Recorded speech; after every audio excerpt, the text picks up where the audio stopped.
Okay. So the date on which the supplier receives the payment shall be. I have already informed you, taught you that if there are two dates, one where the books have been entered with the details of payment, or when there is a debit or credit, means debit from customer side and credit in supplier's account. So which date you will have to consider? बताओ, आप बताओ मुझे कौन सी date आप consider करते हैं जब दो डेट दिया होता है? प्रैक्टिकल करने के टाइम पे हम लोगों ने देखा है, जब दो The डेट दी date थी तो हम on लोगों which ने the payment is entered in his books or account, or the date on which the payment is credited to his bank account, whichever is earlier. whichever It is is earlier. earlier. तो whichever is earlier कौन सा था? ये वाला था क्या? देखना पड़ेगा आगे जाके. Yes, whichever is earlier. ठीक है, जो भी डेट दोनों पेमेंट डेट में से अर्ली थी वही हम लोगों ने क्या किया था, कंसीडर किया था. Okay, now next. जब आपको दो पेमेंट डेट दी होगी तो obviously the date which comes earlier, the date on which data have been entered and the date on which credit is made, out of these two date, whichever date comes first is your time of supply, is your payment date. Okay. Determine the time of supply of goods in case the recipient of goods is liable to pay under reverse charge mechanism. तो goods है and reverse charge mechanism मतलब invoice में कितना plus होगा? 30 days, है ना? तो invoice date कितनी हो जाएगी? इनवॉइस फर्स्ट डेट हो जाएगी 31st जैन सर, है ना? कुछ माइनस करने की जरूरत नहीं, बिकॉज 31st जैन होता है ना? 31st January is possible. अगर नहीं होता तो हम लोग को क्या करना पड़ता था, उस मंथ की क्या करना पड़ता था, डेज माइनस करना पड़ता. बट 31st जैन पॉसिबल है. इनवॉइस डेट आपका हो गया 31st Jan. Date of receipt of goods is 15 Jan. Payment date is 10th 1 and date debit. अब दो बार पेमेंट डेट दिया हुआ है. ठीक है, अब सब में से आपको मुझे अर्ली बताना है. 31st जैन अर्ली है, 15 जैन अर्ली है, 10th जैन अर्ली है, या फिर 12th जैन अर्ली है? जल्दी. 10th Jain sir. ठीक है, तो लॉक कर दूं मैं? वेरी हाँ गुड. बिल्कुल. ठीक है, और ये रिवर्स चार्ज मैकेनिज्म है. यहाँ पर पेमेंट से हम लोग का कोई मतलब पेमेंट कंसीडर नहीं करते, ऐसा कोई केस नहीं. पेमेंट खाली हम लोग कहाँ पे नहीं कंसीडर करेंगे, एक्चुअली पेमेंट कंसीडर करते हैं, ऐसा कुछ नहीं. बट एडवांस के ऊपर जो है वो रिस्ट्रिक्शन डाला है in case of goods only, कि एडवांस कंसीडर नहीं करना. ठीक है, इन केस ऑफ एडवांस अगर है तो एडवांस की जगह पे हम लोग इनवॉइस डेट लेते हैं, ऐसा कॉन्सेप्ट है वहां पे. खैर, determine the time of supply of goods under forward charge from the given details. Date of issue of invoice by supplier, ये तो forward case है, दिखा हुआ है. and ये goods है, तो आप सिर्फ earlier हाँ ले सर. लेंगे, डेट ऑफ डिस्पैच वाला, और डेट ऑफ क्या दिया है, इनवॉइस, है ना? पेमेंट को हम लोग लास्ट का दो कंसीडर, इग्नोर करेंगे ना सर. हाँ लास्ट का डेट आप इग्नोर कर दो भैया. ठीक है, तो 21 जुलाई जो होगा वो आपका यहाँ पर आता है इनवॉइस डेट. ठीक है, okay. Now, in case of taxable supply of services, invoice shall be issued within a period of dash. Very simple, बताओ. 30 days. अरे बाप रे, आरसीएम कहीं लिखा था क्या बेटा? ये पूछ रहा है कि इनवॉइस कब तक के इशू करना है, तो इनवॉइस इशू करने का टाइम 30 डेज का है. 30 days. हाँ, तो do not confuse yourself, invoice should be issued within 30 days. ये अपना फर्स्ट वाला फॉरवर्ड वाले में आपको मैंने सिखाया था. You will have to check whether the invoice is issued within 30 days or not. Okay, so answer is 30 days. Determine the time of supply of goods in case the recipient of goods is liable to pay tax under reverse charge mechanism. वापस से goods का case आ गया भैया, 30 days plus कर दो, तो invoice date में हो गया 30 days plus. Then it comes to 31st Jan हो गया first. Date of receipt 5th Jan है.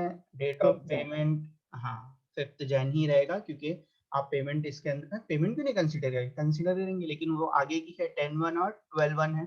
तो 5th जैन जो होगा वो आपका आंसर होना चाहिए. Very good, 5th Jain is the correct answer.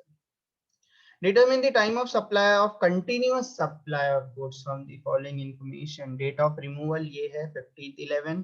क्या करते हैं कंटिन्यूअस सप्लाई में सिर्फ अर्ली लेके छोड़ देते हैं सर, डेट ऑफ रिमूवल का, स्टेटमेंट अकाउंट का और सर रिसिप्ट इसमें पेमेंट का। 10th नवंबर आएगा सर, क्योंकि डेट ऑफ रिमूवल तो डेट ऑफ रिमूवल क्या बोला? सर इसका आंसर जो है 10th नवंबर होगा ना sir. Date of removal is 15/11, date of invoice is 17, statement of account 10/11, date of receipt of payment 10/12। हाँ तो सप्लाई है ना सर, तो कंसीडर करेंगे 10-11। नहीं मैं ये पूछ रहा था कि वही अर्ली है ना वैसे भी।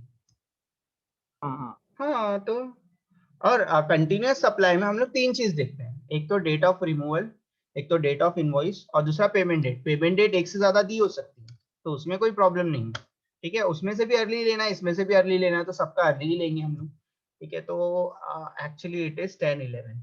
Now we will check the answer. Oh my God, it is correct, 10/11। Okay, after all मैं आपको बताऊंगा कि आपके मार्क्स कितने मिले हैं। Okay, on 4th September 2020, supplier invoices goods taxable on reverse charge। बाप रे, वापस से reverse charge हो गया है ना। Now receives goods on 12/9 and makes payment on 30th/9। तो पहले तो इसके अंदर 4th/9 supplier invoices, तो आपको सबसे पहले invoice में +30 करना पड़ेगा। सर मार्क्स मत बताओ, बेइज्जती। ओके नो प्रॉब्लम, मार्क्स नहीं बताएंगे। अच्छा मैं क्या बोल रहा था, ये रिवर्स चार्ज है गुड्स का, तो आपको इनवॉइस में +30 करना है। करो +30 तो हो आंसर होगा जाएगा। सर 12। +30 और -30 मतलब ये किस में चला जाएगा, अपना अक्टूबर में चला जाएगा, ठीक है। तो आपका 4 अक्टूबर आएगा इसका आंसर इनवॉइस का। और फिर आएगा 12 सितंबर आपका रिसीव हुआ है गुड्स, और पेमेंट है 30 सितंबर। तो 12 सितंबर सबसे अर्ली है ना। तो लॉक कर दूं Yes 12 sir. सितंबर को। Confirm Yes sir. sir. Okay 12 September is the correct answer. Okay, यहाँ पे 2 बार टाइम ऑफ सप्लाई है बेटा। Value of services render is 1 lakh. Date of invoice is 5th October, advance 25,000। अब आप मुझे बताओ कि पेमेंट वाली जो डेट है वो कंसीडर करेंगे या नहीं करेंगे। सर जिस डेट पे इनवॉइस हुआ है वो कंसीडर करेंगे ना सर। नहीं, मेरा क्वेश्चन ये है कि ये सर्विस है तो पेमेंट वाला कंसीडर कहाँ नहीं होता है, सिर्फ गुड्स में नहीं होता, ठीक है। तो वो चीज याद रखना है, एडवांस वाले की बात कर रहा हूँ, ठीक है। सो यहाँ पर एडवांस भी कंसीडर करेंगे। यहाँ पे 2 बार टाइम ऑफ सप्लाई आएगा, ठीक है। तो याद रखना है, जब आप पार्ट पेमेंट करते हैं तो 2 बार सप्लाई होता है।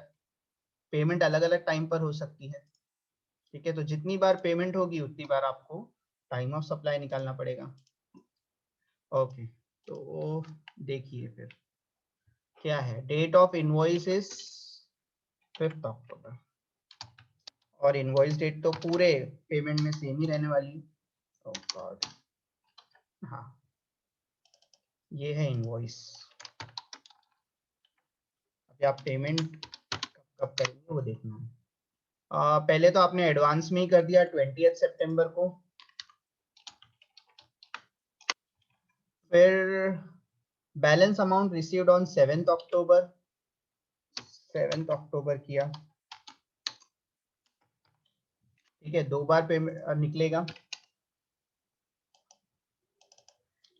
सॉरी दूसरी बार इनवॉइस डेट सेम ही रहने वाली, जितनी बार भी आप देखेंगे इनवॉइस डेट सेम ही आएगी, ठीक है। Now earlier of this two is 20th September and earlier of these two is 5th October, 5th October. ठीक है। तो 2 बार आपकी निकलेगी। इस केस में कंपेयर करेंगे तो ये आएगा, इस केस में कंपेयर करेंगे तो ये आएगा। सो कौन सा आंसर है? फर्स्ट 20th 25,000 के लिए सितंबर, 20th 25,000, सितंबर। 5th अक्टूबर। किसने करेक्ट किया कि ये आंसर? ये मैंने पढ़ाया नहीं था आपको इसलिए बोल रहा हूँ। Sir 20 September 5th October and 5th October. चलो देखते हैं।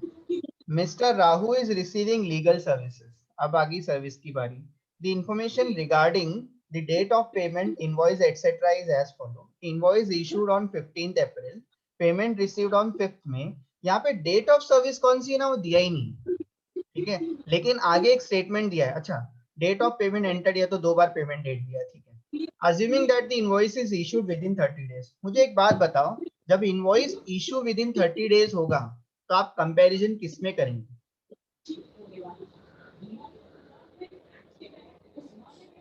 बोलो। When invoice is issued within 30 days, invoice valid है, तो कंपैरिजन किसमें होगा? इनवॉइस में और पेमेंट में होगा। और इस क्वेश्चन में डेट ऑफ सर्विस दिया ही नहीं है पहली बात तो, ठीक है, और अपन को जरूरत भी नहीं है क्योंकि invoice is issued within 30 days. अरे बाबा, किसका ऑन रह गया है ये? महेश, महेश का है कि किसी और का है, पता नहीं। ओके, ठीक है। तो इनवॉइस आपका है 15 अप्रैल का। पेमेंट में आपके पास 2 डेट है, 5 में और 1 में, ठीक है। अभी इनवॉइस में और पेमेंट में आप कंपेयर करके बताओ कि अर्ली डेट कौन सी आ रही है? 15th 15 अप्रैल ही है, तो ठीक है, एक बार चेक कर लेते हैं। 15th correct answer is 15। Sir सच्ची कहूँ ना, मैंने इतना नहीं सोचा था सर, मुझे वो सबसे अर्ली लगा इसलिए मैंने क्लिक किया उसको। अरे सोचने की जरूरत ही नहीं, विद इन 30 एक्चुअली डेट दिया नहीं है, but actually it is not correct. We always check कि invoice is issued within 30 days और नॉट। सर्विस के केस में आपको चाहिए होता है। और ये जो है क्लस्टर से क्वेश्चन था ये वाला, और मैंने फिर इसको मॉडिफाई किया है और करवाया भी है पेपर में कि आपको यहाँ पे एक टर्म डालना है कि बच्चा एज्यूम करेगा, क्योंकि वैसे भी डेट ऑफ सर्विस नहीं दिया है तो भी आपको वैसे ही एज्यूम करना है, ठीक है। लेकिन अजम्पशन वाला पार्ट जितना रिड्यूस करे पेपर में उतना ज्यादा अच्छा होता है। तो अगर आपको ये बोल दिया है कि assume that invoice is issued within 30 days, तो नहीं भी दिया है तो आपको एज्यूम करना पड़ेगा क्योंकि डेट ऑफ सर्विस से कंपेयर होता है इनवॉइस डेट, ठीक है। This is done then. From the following information determine TOS for goods where goods are taxed on reverse charge. तो ये रिवर्स चार्ज का केस है, इनवॉइस में 30 डेज प्लस होगा। Date of issue of invoice is 30th November, तो 30th नवंबर से, क्योंकि नवंबर में 30 डेज होते हैं तो पूरा आपको एग्जैक्टली आपको क्या देना है, 30 डेज जाना है आगे, ठीक है। तो नवंबर से दिसंबर में चले जाएंगे आप, तो 30th दिसंबर हो जाएगा। Date of service is 30th November and date of payment 10th और 12th। अब सब में से अर्ली क्या आ रही है आप बता दो, फिर हम लोग उसको मार्क कर देंगे। इनवॉइस डेट चली जाएगी 30th दिसंबर में, 30th नवंबर, 10 दिसंबर। तो आप लोगों को इसमें अर्ली नहीं दिख रहा? मेरे को दिख गया। सर अर्ली तो date of receipt of goods है ना सर? हाँ, 10th दिसंबर मार्क करेंगे। अरे क्यों ऐसे? सर 2 बार है। हाँ सर। क्या 2 बार है? 30th नवंबर 2 बार है। 2 मिनट, हाँ 30th इश्यू ऑफ नवंबर 2 बार। इनवॉइस 30th नवंबर है और date of receipt of goods भी 30th नवंबर है। 30th नवंबर है सर। 2 मिनट, मुझे एक क्वेश्चन देखने दो। क्वेश्चन में मुझे कुछ गड़बड़ क्यों दिख रही है? Date of invoice 30th November है, डेट ऑफ नवंबर और receipt sir date of 30th receive goods November है, 30th date November. Of payment received is 10 December है।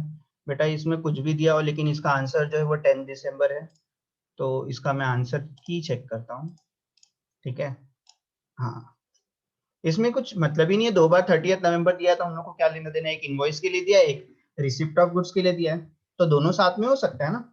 इनवॉइस भी उसी दिन इशू हुआ, रिसीव भी उसी दिन किया उसने गुड्स, वो एक साथ हो सकता है। और रिवर्स चार्ज मैकेनिज्म है ना, रिवर्स चार्ज मैकेनिज्म में तो हम लोग लेते हैं पेमेंट डेट, तो इसका आंसर 10 दिसंबर होगा, ठीक है।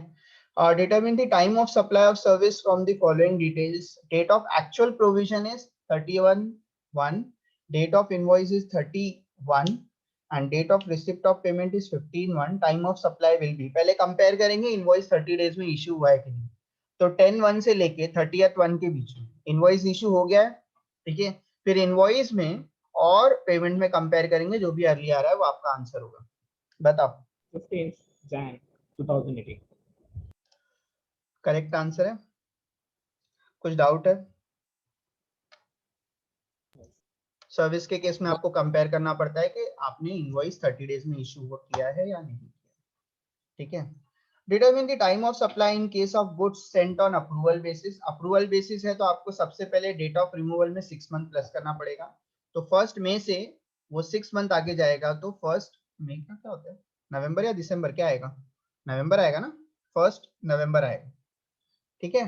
और date of invoice is 12 May, date of receipt of payment is 16 May. तो भैया अर्ली क्या है सब में? 12th में 12th में 12th में sir. Very good. 12th May is the correct answer. The liability to pay tax on goods shall arise at the time. Sorry, मैंने तो आंसर ही बोल दिया. At the dash of supply. बताओ. Sir बताओ कैसा Time. बोल दिया time. Liability कब arise होती है? At the time of supply. ठीक है. That is the correct answer. Removal in relation to goods may be. Removal का meaning क्या होता है? चलो बताओ. Dispatch sir, dispatch. Dispatch किया आपने. Dispatch. Very good. Sir Amazon से हम लोग को आता है ना सर, वहां से हाँ, remove रिमूव हुआ मतलब डिस्पैच हुआ. Correct.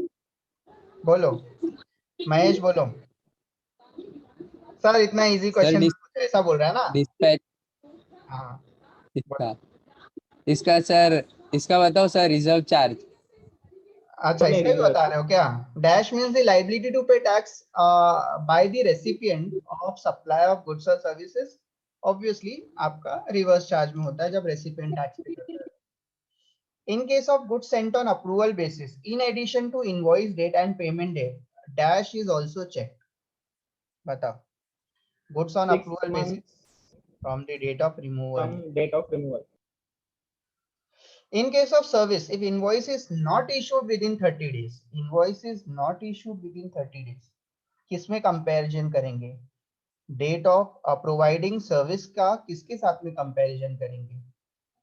Receipt of payment sir. है ना. पेमेंट और डेट ऑफ सर्विस, दो चीजों का कंपैरिजन होगा. इनवॉइस का कंपैरिजन नहीं होगा वहां पे. मैंने आपको बताया था अगर इनवॉइस इश्यू हुआ है तो इनवॉइस एंड पेमेंट, इनवॉइस नहीं इश्यू हुआ है तो सर्विस एंड पेमेंट. खत्म. सिंपल सी चीज है. तो इसमें सर्विस एंड पेमेंट होगा तो date on which service provided and date of receipt of payment whichever is earlier. तो ये वाला पॉइंट मुझे ठीक लगता है. ठीक है. In case of if invoice is issued within 30 days, तो invoice और payment है ना, whichever is earlier. तो कहाँ पर है? Invoice and payment whichever is earlier. In case of reverse charge mechanism of supply of goods, time of supply shall be earlier of the following. किसका early होगा भैया? Sir, date of receipt of goods, date of payment, invoice data plus 30 days. 30 days से होता है क्योंकि goods में उससे आगे नहीं होता. और सर्विस ये क्या है? In case of reverse charge mechanism of supply of service, time of supply will be earlier of the following. तो मुझे इसमें से कुछ नहीं दिख रहा, बट वो 60 डेज वाला जो होगा वो करेक्ट आंसर होगा. अगर मैं यहाँ पे मार्क करूँ सही तो थर्ड वाले पे होना चाहिए, वो नहीं फोर्थ वाले पे. देखो जरा आपको दिखा होगा ना पूरा. इनवॉइस डेट प्लस 60 डेज होता है. ठीक है, फोर्थ वाला ऑप्शन है. ओके, सो आई होप आप लोगों ने पूरा टूर एंजॉय किया होगा और आपको पता होगा इतना इजी तो नहीं है. मतलब कंफ्यूजन जो है ना बहुत होता है इसके. यार जो डेट में कंफ्यूजन है ना भर भर के. मैं तो पहले ही स्टार्ट करने से पहले ही बोल दिया था I don't like this chapter because of dates only. इतने डेट्स होते हैं ना और इतना कंपैरिजन होता है ना कि इसमें कंफ्यूजन बहुत होता है. और मजे की बात क्या है पता है? If I will check it on the internet आपको कोई आंसर नहीं मिलेगा इसका. ठीक है, सबसे बढ़िया बात तो इसकी यही है. मतलब any which ways I need to understand the concepts only. मुझे कॉन्सेप्ट्स ही पता होना चाहिए, इसके अलावा कोई दूसरा ऑप्शन है ही नहीं इसका. ठीक है, so you have to be very responses में ना सर, रेस्पॉन्सेस में जैसे आपने कंप्लीट किया रेस्पॉन्सेस 12 से 13 हुए सर. हाँ ठीक है, इसको मैं क्लोज इसलिए नहीं कर सकता एक्चुअली. आपको कभी भी करना है आप कभी भी कर सकते हैं. This was not the test. Rosh को 18 मिले, बाप रे बाप, ये तो मतलब सोचने वाली बात हो गई एकदम से. सर एलेक्स को एलेक्स को 19 है और 19 रितिका को है. अरे मैं शेयर कर देता हूँ ना, क्या प्रॉब्लम है? जिसको जिसका देखना है वो देख लो, अपन को टेंशन नहीं है. ये कोई फाइनल मार्क्स नहीं है, this was just a practice. तो अंकिता चौहान ने भी अभी किया है, गौरव ने भी अभी किया है, महेश का 17 है, रितिका का 19 है, देन ओमकार का 8 है. Very good Omkar. Roll number 0 000 sir, roll number नहीं दिया. अच्छा ठीक है, रोल नंबर लास्ट ईयर का यूज कर रहे होंगे. हाँ, तो मैं कहाँ बोल रहा हूँ कंफ्यूजन नहीं है? डिड आई से कि कंफ्यूजन नहीं था? बहुत इजी था, मैंने ऐसा बोला क्या? नहीं। और यही क्वेश्चन है जो हम लोग को क्लस्टर से रिसीव हुए थे, जिसकी बेसिस पे मैंने बनाया। मैंने कुछ उसमें जो खाली क्वेश्चन खाली मुझे गलत लग रहे थे, मैंने उसको एडिट कर दिया। That's it. The sir question. जहाँ पे आपने एडिट किया ना सर, वही मैंने गलती की। अच्छा, वही कौन सा वाला? अच्छा, तो 2 बार था ना वो 30 नवंबर, मुझे लगा 2 बार है तो फिर एक जो है अर्ली होगा। अच्छा, सही बात है।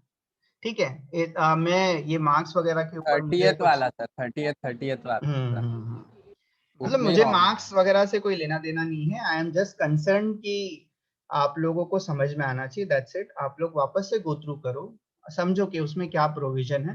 ठीक है, एक पेज में ही इसलिए बना के दिया है, और कंफ्यूजन रिड्यूस करने के लिए एक ही पेज में आपको पूरा करके दिया हुआ है। तो आप अच्छे से उसको रीड कर लो, ठीक है, अंडरस्टैंड कर लो, क्योंकि दूसरा कोई चांस नहीं है। आप वहाँ पे रट्टा मारेंगे तो कुछ नहीं आएगा आपको। ठीक है, ये रिमेम्बर आपको करना है कि गुड्स में क्या करना है, इनवॉइस सर्विसेज में क्या करना है। आपको केसेस आपको याद रखने हैं।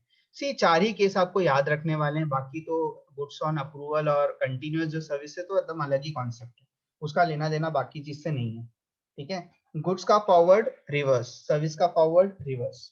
ठीक है, एक चीज मैंने नोटिस किया है कि ये पर्टिकुलर क्वेश्चन में जो मैंने आपको आज दिया था उसमें सर्विस का रिवर्स नहीं था, है ना? सर्विस के रिवर्स के ऊपर क्वेश्चन नहीं था। ऑल्दो एक ऑब्जेक्टिव क्वेश्चन ऐड किया है, बट वो प्रैक्टिकल क्वेश्चन नहीं है उसका, तो वो भी ऐड करना चाहिए था। That will be there exam के लिए, तो आपको याद रखना है। बट इसका रीजन भी ये है कि क्लस्टर से उसके रिलेटेड कोई क्वेश्चन नहीं आया था, इसलिए मैं ऐड भी नहीं किया मैंने उसका। ठीक है, तो दिस इज वन थिंग, और आप इसको प्रैक्टिस कर लेंगे अच्छे से, तो मुझे नहीं लगता एग्जाम में आपको कोई ट्रबल होगा। ठीक है, अगर ऑब्जेक्टिव बेस्ड रहा तो। अगर ऑब्जेक्टिव हुआ ही नहीं है, अगर प्रैक्टिकली सॉल्व करना है आपको, तो मुझे लगता है आपको दिक्कत ही नहीं होगी कभी, क्योंकि जो एक क्वेश्चन पे अप्लाई होता है वो सब पे होता है। तो आपको यहाँ पे एक्चुअली एक मार्क्स का क्वेश्चन नहीं होता, ये 8 मार्क्स का है, 7 मार्क्स का क्वेश्चन होता है। तो आपको एक ही कॉन्सेप्ट एक ही बार में सब पे अप्लाई करना होता है, और सिर्फ डेट लिखना होता है वहाँ पे कौन सा आपका। और वहाँ पे तुक्का भी मारते हैं बच्चे, तो भी कई हद तक के सही होता है, गलत नहीं होता। ठीक है, तो एग्जाम में तो इतना ही करना है आपको। अगर प्रैक्टिकल क्वेश्चन आएगा एग्जाम में, तो आपको इतना ही करना है कि एक टेबल में एक कॉलम ऐड करना है टाइम ऑफ सप्लाई का, और आपको क्या लगता है उधर पे टाइम ऑफ सप्लाई क्या है, वही आपको खाली पुट करते जाना। That's it, nothing else. Practical में इतना ही रहता है, थ्योरी में थोड़ा सा कंफ्यूजन रहेगा। 1 मार्क्स का क्वेश्चन है और करना बहुत कुछ है। ठीक है, तो वहां पे दिक्कत हो सकती है। आप अपने कॉन्सेप्ट्स वगैरह के ऊपर काम करो अच्छे से। सर इंटरनल्स कब तक होंगे सर? पता नहीं, इंटरनल्स थोड़ा लेट ही होगा। एफवाई के साथ होगा तो बहुत लेट हो जाएगा। इस बार लेट होगा इंटरनल, जहाँ तक कि मुझे मालूम है, जल्दी नहीं होगा इंटरनल, क्योंकि एफवाई आने में भी टाइम है। टाइम नहीं, बहुत टाइम है। या तो फिर अगर ऐसा किया कि तुम्हारा एग्जाम पहले का डिक्लेयर कर दिया, तो पहले ही हो जाएंगे तुम्हारे इंटरनल, ऐसा भी सर हो। FY का तो 15 जुलाई को रिजल्ट आएगा उनका, रिजल्ट 12th नहीं वालों का। आएगा उनका उनका अभी तक इवैल्यूएशन पैटर्न ही नहीं आया है, तो बहुत बड़ी बात बट है। सर वर्षा गायकवाड़ जो 10th के लिए बोला है 15 जुलाई को। 10th के लिए बोला होगा ना, तो जूनियर कॉलेज में जाएंगे। हमारे पास जो बच्चे आएंगे वो तो 12th वाले हैं, तो 12th वालों का तो सर अभी पेपर इवैल्यूएशन नहीं हुआ, पैटर्न था। उसको कौन से बेसिस पे बच्चों को लोगे? हाँ, दैट्स व्हाट, इवैल्यूएशन पैटर्न ही नहीं बताया ना अभी तक की, वही तो बोल रहा हूँ मैं। इवैल्यूएशन पैटर्न नहीं आया, तो इस वजह से अपन को नहीं मालूम।